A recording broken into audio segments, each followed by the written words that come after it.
به نام خدا.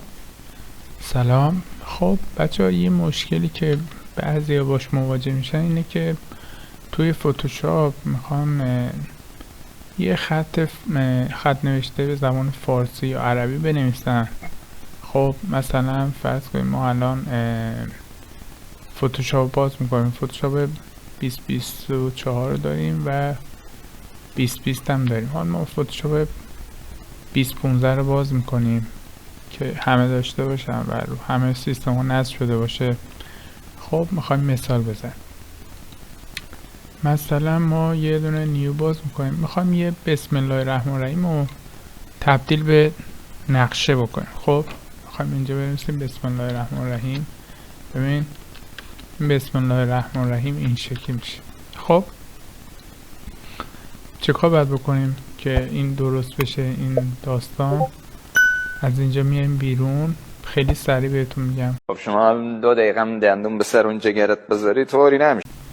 میاید داخل ادیت، این قسمت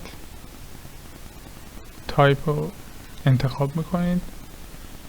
اولش که نصب میکنید فتوشاپ رو این قسمت میاید روی این قسمت رو انتخاب میکنید، اوکی رو میزنید. خب باید ابتدا فتوشاپ رو ببندید کامل.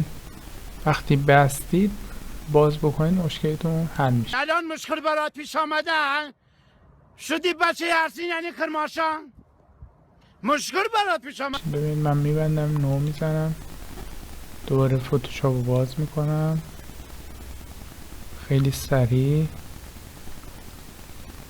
خب یه دونه نیو باز میکنم، حالا تعداد پیکسل فرق نداره، میخوایم سریع ببینیم چی میشه.